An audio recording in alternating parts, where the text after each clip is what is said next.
Hi guys, and welcome to another episode of The Big Jalebi. I'm Shazad Sheikh with my co-hosts Lucky and Jalpresh. Just introduce yourself, guys. Lucky? Hi, I'm Lucky Singh. I'm a social media influencer, work in property business, finance, legal work, helping clients with their wealth creation in property. And Jalpresh? Also involved in property, high-end property, off-market, residential, commercial and hotels, and also in luxury brands. So as per last time, I think luxury. Your luxury brands. What brands are you involved in? Well, I think, okay, I'll show you. I brought in the gold champagne this time. You brought some champain. I promised you last We brought time. champagne, guys. We have jalebi and we have champagne. Let's have it. So there you go. There's the gold champagne for you. Wow. Wait a minute.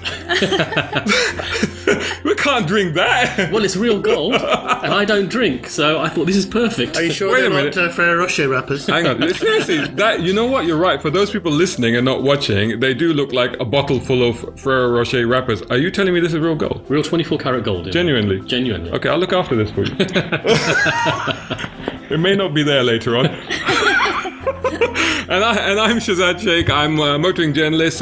Check me out on #BrownCarGuy. And any information or advice, guidance that you need about cars, come and talk to me. I can help you.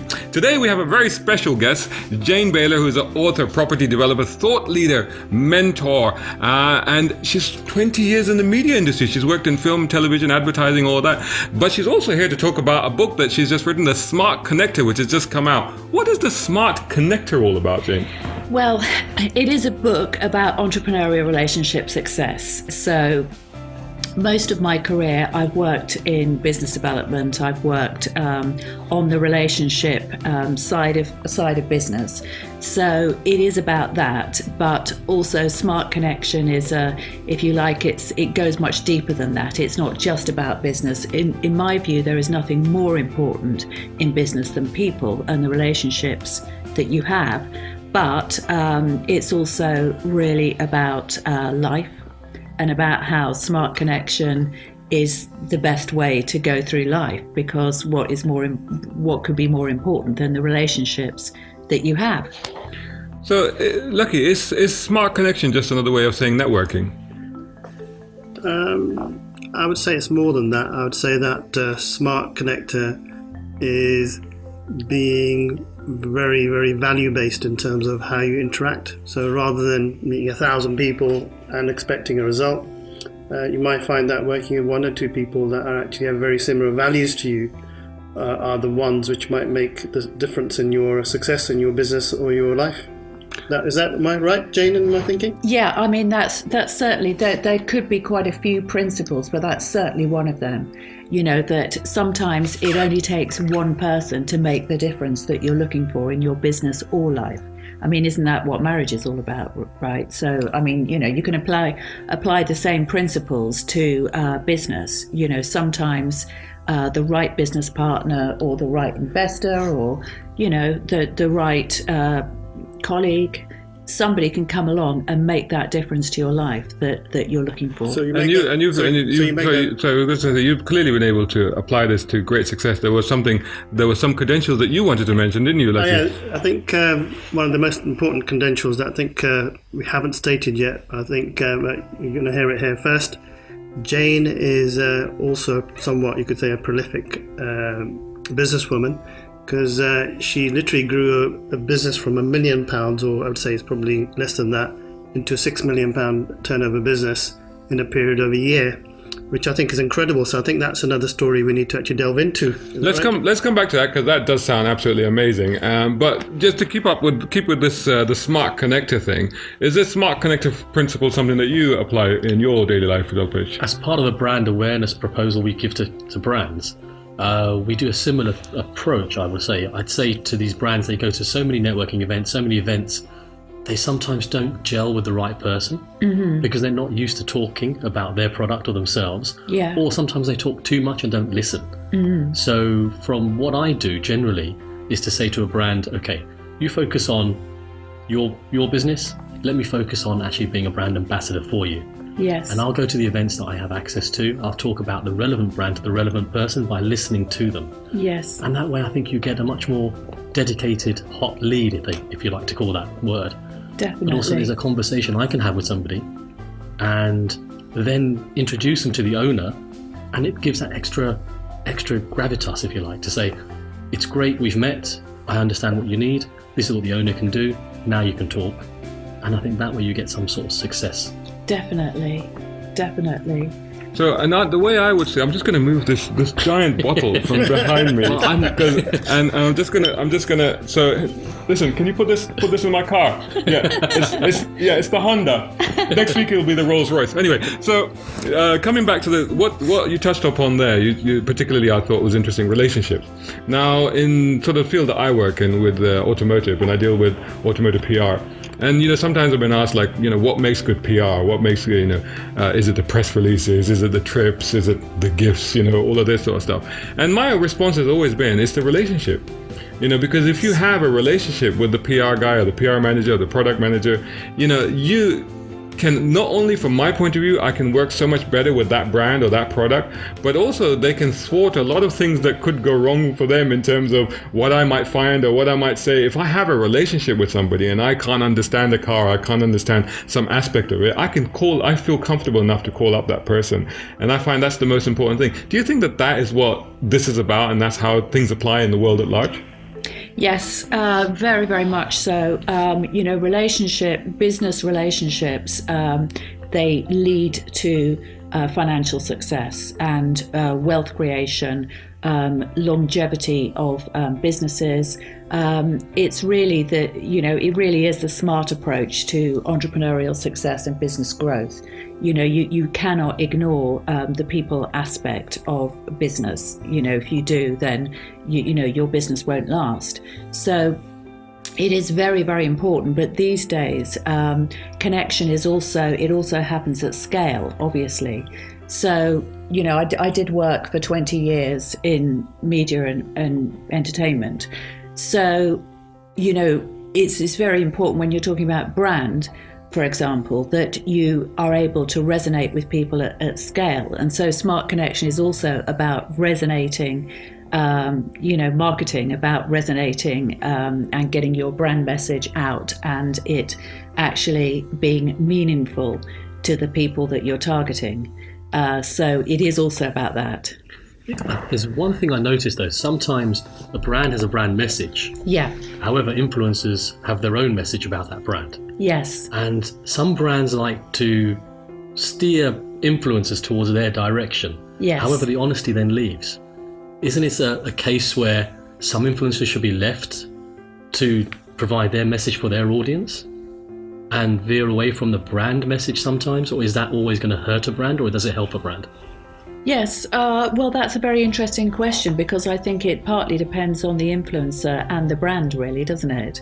So if you put the wrong influencer with a brand, then it's going to send mixed messages out to the market, isn't it? So that's why, again, it's very important for the message to be congruent, for connection to be congruent. But that's been happening a lot, hasn't it? Especially in this era of influencers, Yes. The mismatch of brands and influencers, because some people just go out, oh, they got numbers, let's just go with that, but not actually looking at, who are the demographics, who's actually following that person, will they actually have an influential voice? Yes, exactly. So it, again, it just takes sophistication, really, in terms of creating the right partnerships, and wherever you find a partnership, it has to be the right one, whether it's between a brand and an influencer, or whether it's between two businesses that are coming together for the purpose of a greater goal. All of those things are important, but it's not just about the mechanism of doing it. It's about being smart around relationships and doing it for the right reasons. Lucky, you say you're an influencer. Yeah. How do you find that works for you then? It can be quite tough, because you've got to be very clear about what you're doing and really how you're going to connect with people. So what I do as a business is we do a lot of complex cases in restructuring portfolios, doing bridging finance, etc. But what I do is I make it a point, when I'm actually acting as an influencer, actually not talk about anything that we do in business so much, because you're going to be boring your audiences to death about what you're doing. So what I do is I try to make it a bit like the Big Jalebi. I try to make it entertaining, give them things which are going to help them in their journey.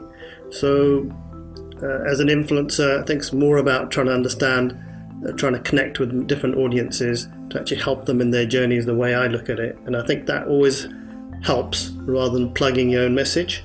And I think that probably goes back to branding as well. So I'm sort of acting as the PR of the brand or our organizations, because there's about 15 of them.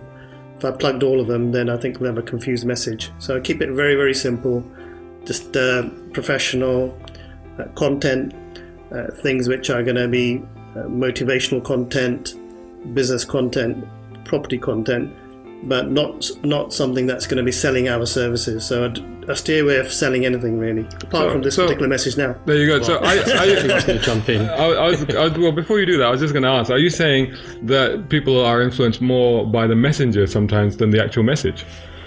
I think there's a contrast, because if you're trying to sell your own brand organization, you may actually have to put that out in different platforms. Whereas if you're trying to be more of, let's just say, a senior director of the organization, you may not actually want to be plugging the message of all those different brands. You have to maybe talk about yourself as a personality so people get to know you. I think I agree with you, because I think that's quite important, because I think it's got to do with how you relate to an individual and how you relate to somebody that you may be following in whatever platform. Sorry, Jalpesh, you were going to say something. I was going to say it's time to plug our brand. Yeah, go for it, man. We got the Big Jalebi, so I think we haven't done that. Let's do that. So, Lucky, will you please invite Jane to try? So have you ever had any jalebi? No, I haven't. It looks delicious. It looks exactly like the kind of very unhealthy snack that I love. So while Jane is devouring that Delicious. jalebi with some relish, I Yeah. should add, Jalpesh, can you put into context, because Lucky mentioned that she took a £1 million company to 6 million, just for the benefit of our audience. How big of a deal is doing something like that? It's very challenging, especially when you look at world economics, how the world relates to each other. There's a lot of changes that happen, and every little change can affect a business. And it relates to your audience, your clients. Even when it comes to actually getting money from a client, it may not be a factor of whether they have the money or not. It's how to get the money to the right jurisdiction because of changes in the law. Certain things you can't control, they happen. You have to, as a business, adapt and change the way you work to make sure you can achieve that success. And I think that's an achievement you've made, is by not having these fixed ways of doing business. Is about adapting and changing to make it work. Yeah. So tell us about the secret magic formula of turning 1 million into 6 million. I think we'd all like to know that, quite frankly. Yeah, well, I'd like to be able to claim 100% of the credit, of course, but I have to say there was a bit of a following wind, and sometimes you do get that if you just kind of ride the cusp of something that's happening. And the story of this particular business was quite interesting, because I actually came in as MD, and I wasn't there at the very beginning. So there were two partners, and they'd had a big falling out because they didn't pair up in a smart way. They both were exactly the same as each other in terms of their skill set. So what that meant is that there were endless power plays, and they just weren't a very good match. So they had a big falling out. One of them went off to the US and left the other one to... So can I just interrupt you there? That's very interesting what you're saying. Yeah. I mean, are you then saying that actually the best partnerships, a bit like you were saying earlier about marriage, the best partnerships are actually with people that are quite different? Yeah. Very, very much so in business, because, of course, leverage is very important. And, we all have strengths and weaknesses, don't we? So I think generally it's always better to play to your strengths, isn't it, than try to shore up your weaknesses. And so the best business relationships, the best partnerships are with people who complement your weaknesses. Well, they basically have the skills that you don't. Those are always the strongest partnerships, definitely.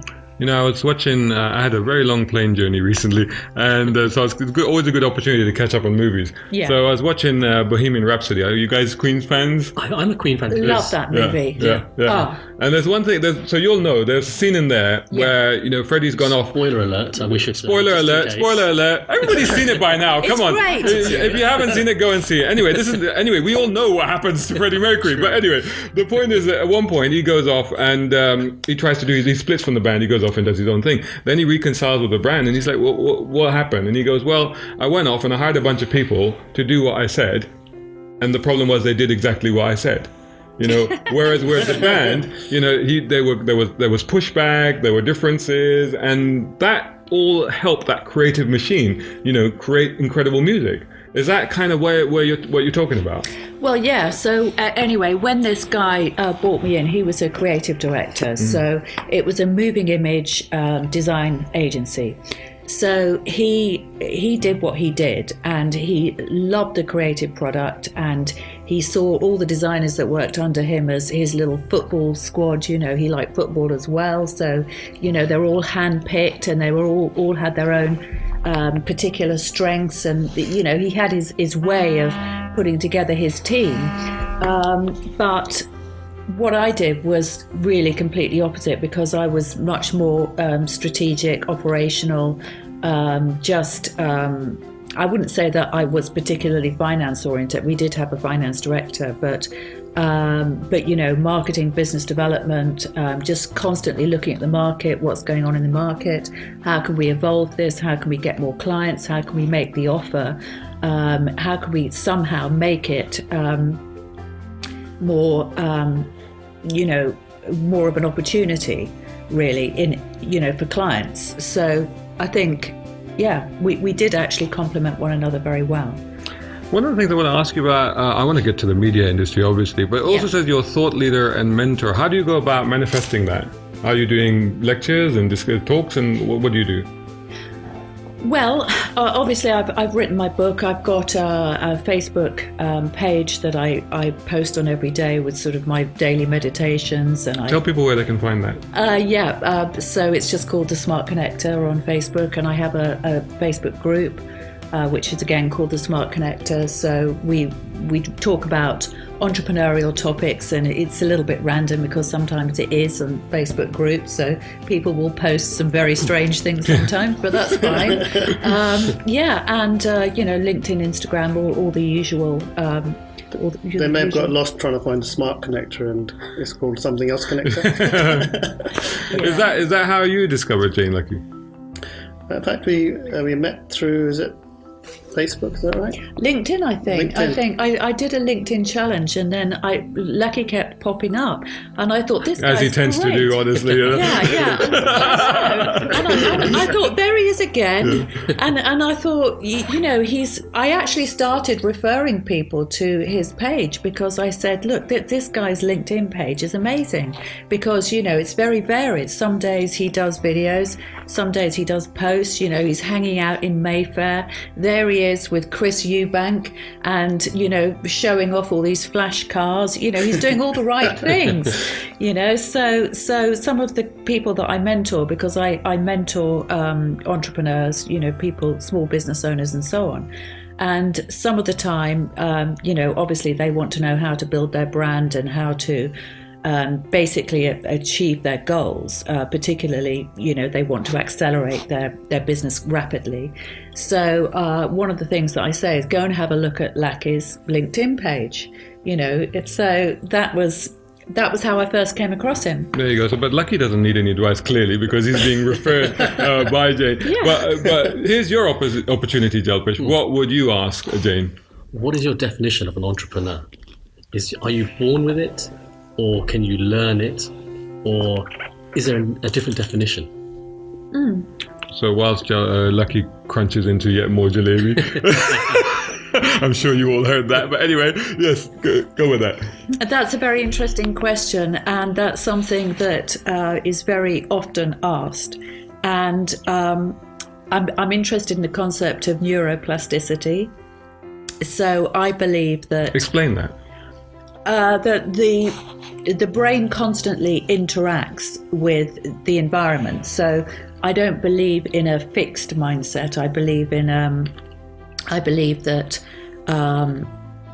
that you should be open to influence, and that the brain has the ability to evolve and adapt depending on the influences that are around you and the influences that you accept. So it is an interesting concept, but I think that there have been studies to show that some people have a brain that predisposes them more towards entrepreneurship. Some people just don't. So, I mean, there is definitely an element of nature. But I also think nurture plays a part. And I know, for example, I didn't come from an entrepreneurial family. My father was a finance director. He was very straight down the line, very corporate guy. I had no idea about entrepreneurship, but I just kind of like fell into it because I was interested in creative things. And of course, entrepreneurship, you have to make money, don't you? If you're creative, you have to learn how to do it. So the first thing is you have to become entrepreneurial, because otherwise you're going to be broke, right? You can either be creative and broke, or you could be creative and entrepreneurial, but there isn't really much of a middle ground. So I just kind of fell into this environment where I was surrounded by entrepreneurial thinkers and entrepreneurial people. And, you know, it shapes you. It does, definitely. Yeah, just to sort of highlight on that, I think entrepreneurs, would you say they take more risks? So although the objective is to make money, Yeah. you do tend to put your money sometimes where it shouldn't be placed. My parents are accountants, straight down the line. Yeah. And I'm always taking these risks, and they're always saying to me, that doesn't make financial sense. However, you see the outcome at the end. It didn't make financial sense for that year, the next year, or the year after. But even those mistakes allows you to learn your business. Yes. And as an example of that financial risk, he handed me a bottle full of gold earlier, which you won't be seeing again. Which you won't be seeing again. Yes, but yeah, anyway. I think I'm sure it's a calculated risk. He knows what he's doing. Yes. Yeah, so it's very interesting, and it's certainly quite true. And I also have my own podcast called The Smart Connectors. So I've interviewed recently. I interviewed Mike Clare, He's the founder of Dreams Bed Store, and he sold the business for $222 million, which is an achievement by anybody's standards. It's a few mattresses. Yeah, it is a few mattresses. I think I'll be dreaming of that. Very good. Yeah. Yeah, that's right. But I actually had a discussion with him about this, and he said, he took a lot of risk in his life. He put his house on the line. He's started up, both him and other entrepreneurs that I've spoken to, they might have had an overall successful trajectory, but along the way, they've tried this and they've tried that, and that's failed and this has failed. And, they don't necessarily make a big deal about the failures, but I think it's unrealistic to think that anybody is going to just have a plain sailing trajectory as an entrepreneur. There are going to be downs and there will be ups, and that is just the nature of the beast. But then what keeps you going through the downs? How do you know that at some point, all of these experiments and failures are going to be fruitful? Well, that's a very interesting topic, isn't it? I'm sure Lackey's got a view on that as well. And that really is very much to do with mindset. Again, you have to train your mind. You cannot be somebody who is a worrier, for example. I mean, like my dad is a terrible worrier. He always worries about everything because he thinks that if he worries about something, that it's somehow the problem is going to go away. And so I think you, as an entrepreneur, you have to train yourself really to say, look, I don't know what the outcome's going to be. I really don't, and that's okay, because I'm just having a go. I'm just having a go. And actually, isn't life just having a go? Very good point. Lucky, you want to add to that? Yeah, I think I've had a couple of client meetings just recently, and it just reminds me of one particular client that I have, which has made the same mistake about 3 times in the last 4 years. And so I've had to almost take her out of her, because actually is quite a worrier, actually. Mm-hmm. So I've used the word counterintuitive. I said what you've got to start doing is actually be counterintuitive. So rather than thinking that, this is a metaphor I use, said, when you're riding your bicycle, you go in that direction. With you, these are the 5 steps you need to take. These are tasks in relation to your accounting, for example. But you're doing them in a way that's actually intuitive to you, think that's the right thing to do. I said in accounting, it doesn't work. So you need to actually almost be riding a bicycle backwards, but in reality you'll be taking forwards. Now, how does that work? So what you're programmed to do is not necessarily the right thing to do when you're in business, because it may actually be taking you down a slippery slope in the wrong side of business. So I would say to actually counter these things, the solution is to maybe work with people in your industry who may be mentors or experts. So it's probably worth having a mentor or having a good, like with the Smart Connector, connecting smartly with the right people who are part of your team, and you can work with them. So maybe meet them once a week, and basically you could probably talk to Jane and say, look, I work in this industry. Anybody you can introduce who's going to give me somebody like-minded who's 10 years ahead of me in this particular area of business. Yeah. So there's strategies and you can adopt, I'd say. Yeah. I think that's a very important point, Laki. So, for example, with property development, there's an awful lot that I don't know about property development. I'll put my hands up. And even the most experienced developers that I know, they always say, every single project is different and I learn every time and I make mistakes every time. And so I do work in property development. I have been involved in a number of projects. But if there's anything that I want to know about property, I can't think I know it all myself. I mean, that is, that's very dangerous. You really have to know that there are a lot of people out there that know a lot more than you. And it's a question of knowing those people well enough to be able to phone them up, for them to be able to take your call, and for them to be able to tell you, because the goodwill is there, what you need to know. So, I mean, it is, yes, obviously you can formalize mentorships, and that's important as well. But it's also about having that power network. I think I would say, like in the media industry, for example, is like you say, you don't know everything, and if you reach the stage where you think you know everything, then you know nothing. That's the thing. And media is like constantly changing. Like, I started off as a print journalist working on a newspaper, and now I'm doing this. So it's constantly changing, and you're constantly having to adapt. And I've got a lot of contemporaries that haven't moved with the times, and they've been stagnant, and that's precisely why, because they don't move along. Now, so you want to say something? Yeah, I've got I think one particular strategy that you can adopt is, depending on what sector you're from. Let's just say you're in property. I think having a power team that actually support you in what you're doing is very important, and having the right specialists. And if you're just starting off in your journey, you may not need Sir Alan Sugar in your team, because it's going to be a heavyweight compared to you. But if you're, let's just say, a 10 million plus turnover company, you may want the right solicitors, the right accountants, the right sort of, let's just say, management company to manage your portfolio. So I think having all those lined up is quite critical to your success. I think we actually specialize in actually providing people power teams, and you don't need to pay for it. I can say, look, talk to this guy, talk to that guy. So if you want to connect smart, speak to Jane, and if you need any people between me and Jane, we can probably source you anybody. Cool, lucky. That's good. So before, Jalpesh as well. Actually, I'll be ringing Jalpesh. You know what? He's plugged himself. Do you want to have a go as well? And I think he's done it perfect. Well, of course, the other thing about Laki is he's got these great offices in Mayfair around the corner from some incredible bars, and so you would always have fun in Mayfair with Laki. Fun in Mayfair. That's a whole other episode. Fun with Lucky in Mayfair. Okay, now bringing it back to our actual guest today, rather than one of our hosts.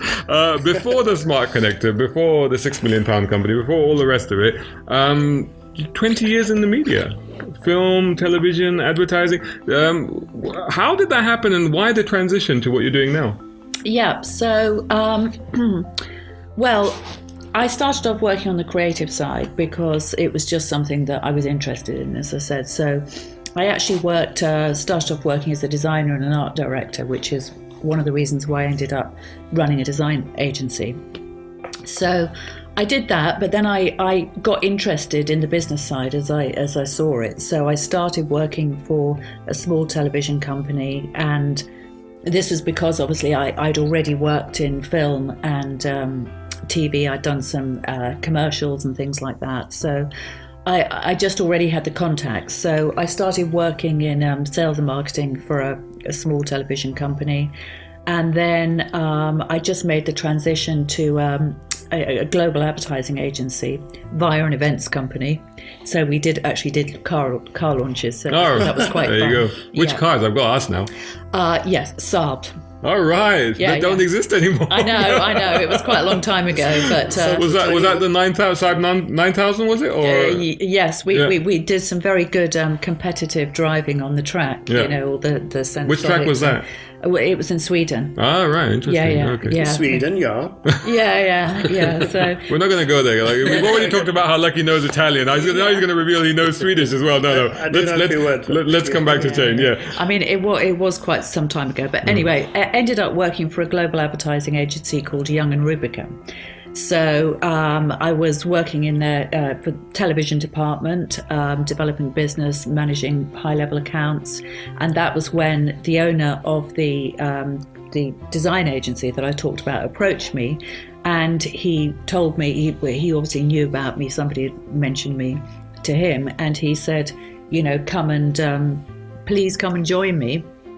And he was the business was really on its knees by that time, because he'd spent about 9 months fighting this other guy, and it had just taken his eye off the ball, and it was actually technically insolvent by that time. So, you know, he really, really did need some help. And funnily enough, he did try to kind of shaft me on the contract because that kind of Come and help me. well, yes, Dear, oh dear. yes. Fortunately, I had a good lawyer, but you know, that's kind of par for the course, because you know he promised me. He promised me shares. Obviously, I had quite a good salary with shares, bonuses, and all the rest of it. And it kind of became apparent fairly quickly once I kind of realised what the problem was, and I realised how fixable it was. That we were going to make quite a lot of money. And at that point, I think he's like, oh, whoa, I'm not going to give all of that away. So that was kind of interesting. But anyway, I won, so that's good. And as I said, we grew it. It really took off within a year. And the reason how we managed to do that is simply we just changed the type of work. So we just aimed much higher. We said we're going to do these £1 million plus corporate identities, which meant we had to enter the global market. So we had to have a presence globally. So all the other businesses our side, they were all fiddling around in Soho.